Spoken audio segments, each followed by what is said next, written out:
नमस्कार दोस्तों, एक बार फिर से मेरे YouTube चैनल पर आपका हार्दिक स्वागत है।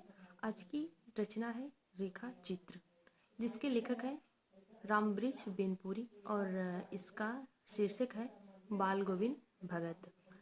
गोरा चिट्ठा रंग, कद मझोला, करीब 60 वर्ष की उम्र, शरीर पर कपड़ा बिल्कुल कम, कपड़ा कमर में लंगोटी, कनफटी टोपी और महान व्यक्तित्व, जिनका नाम था बाल गोविंद भगत। गले में तुलसी की माला, माथे पर चंदन।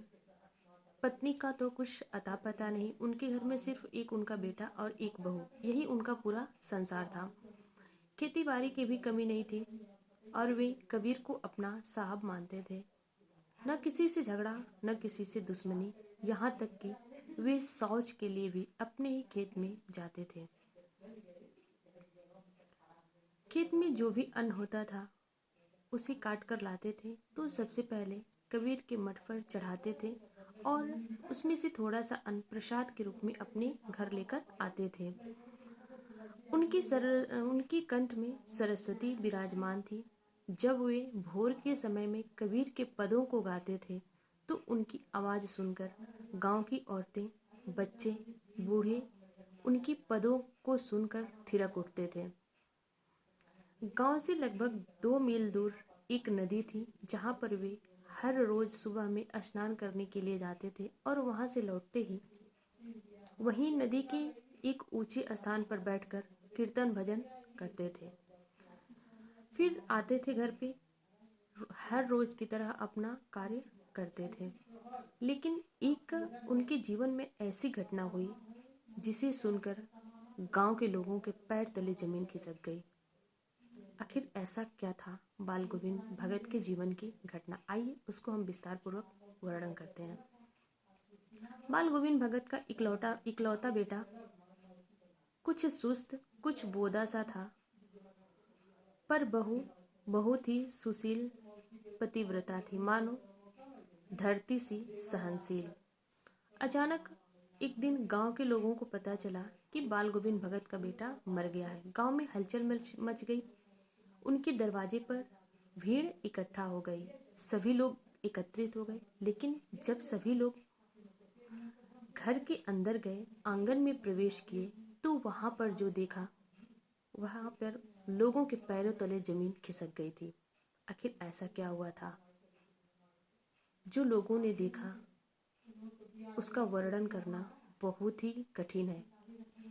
चलिए एक बार उसका वर्णन करते हैं। लोगों ने देखा कि आंगन में बाल गोविंद भगत के बेटे की लाश पड़ी हुई है। लाश को सफ़ेद चादर से ढक दिया गया है और उसके सिरहाने तुलसी के कुछ पत्र रख दिए गए हैं। बाल गोविंद भगत वहाँ पर कुछ पौधों को रोप रहे थे और कुछ फूल बार बार उस लाश के ऊपर छिड़क रहे थे। यहीं ये कहानी खत्म नहीं होती है।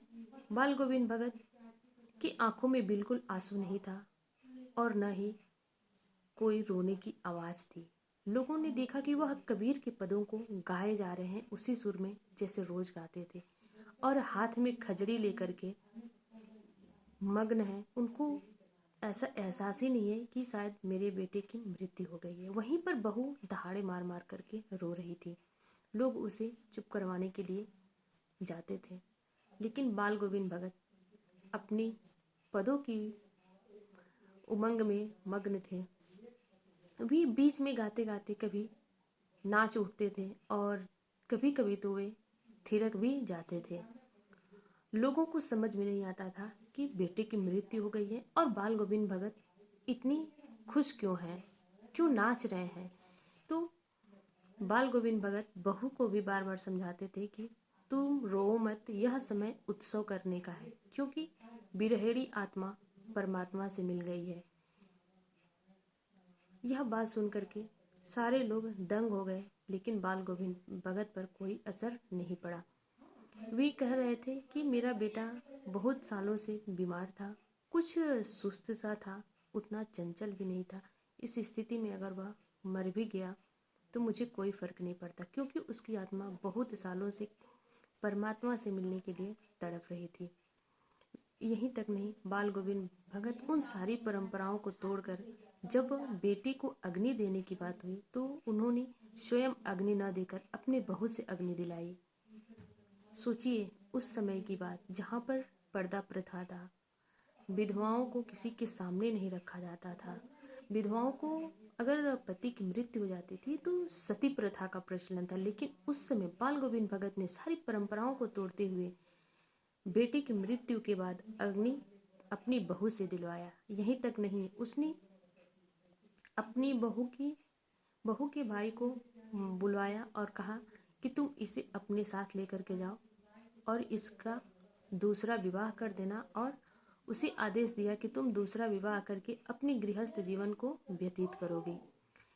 बहू रोती रह गई कि मैं अगर यहाँ से चली जाऊंगी तो आपका देखभाल कौन करेगा, आपकी दवाइयाँ कौन देगा, आपके लिए 2 वक्त की रोटी कौन बनाएगा। लेकिन बाल गोविंद भगत अपनी प्रतिज्ञा के अडिग थे। उन्होंने कहा कि ये मेरा आदेश है, तुम यहाँ से जाओ, मैं अपना जीवन यापन स्वयं कर लूँगा। बहू के चले जाने के बाद कुछ दिनों तक बाल गोविंद भगत अपनी दिनचर्या में व्यस्त थे, लेकिन धीरे धीरे उनका शरीर ढीला पड़ता गया और वे बीमार पड़ते गए। लेकिन वही कार्य, रोज सुबह नदी में स्नान करना, उस जाड़े के समय में वहीं पर बैठकर एक काली कंबल ओढ़ करके कबीर के पदों का कीर्तन भजन करना। लोगों ने बहुत समझाया कि अब आपकी शरीर थक गई है, आप ये सब कार्य करना छोड़ दीजिए, कुछ दवाइयाँ ले लीजिए, कुछ दिन आराम कर लीजिए। लेकिन बाल गोविंद भगत अपने धुन के पक्के थे। उन्होंने ऐसे ही करते रहे और कुछ समय बाद उनका शरीर एकदम थक गया और वे बीमार पड़ गए। शाम के समय में संध्या भजन किया और सुबह लोगों ने जो देखा वह आश्चर्यपूर्ण था। लोगों ने देखा कि बाल गोविंद भगत की माला टूट गई है और सारे मोती बिखर गए। अर्थात संध्या के समय में तो बाल गोविंद भगत ने कबीर के पदों का कीर्तन भजन किया था, लेकिन सुबह में किसी को भी उनके पदों की स्वर सुनाई नहीं दी, अर्थात वे मर चुके थे। तो उनका शरीर पंजर की भांति मिट्टी में विलीन हो गया और आत्मा परमात्मा से मिल गई। तो दोस्तों, यह थी बाल गोविंद भगत की रेखा चित्र। आई होप कि आपको ये वीडियो पसंद आया होगा और ये यूपी टीजीटी के ये जो रचना है ये नेट जेआरएफ और केवीएस टीजीटी के सिलेबस में लगा हुआ भी है। एनसीईआरटी की बुक की रचना है, तो आप इसे ज़रूर पढ़िएगा, आपके एग्ज़ाम के लिए हेल्पफुल होगा। और मेरे वीडियो को लाइक सब्सक्राइब जरूर करिएगा, अपने दोस्तों तक शेयर जरूर करिएगा। Thank you.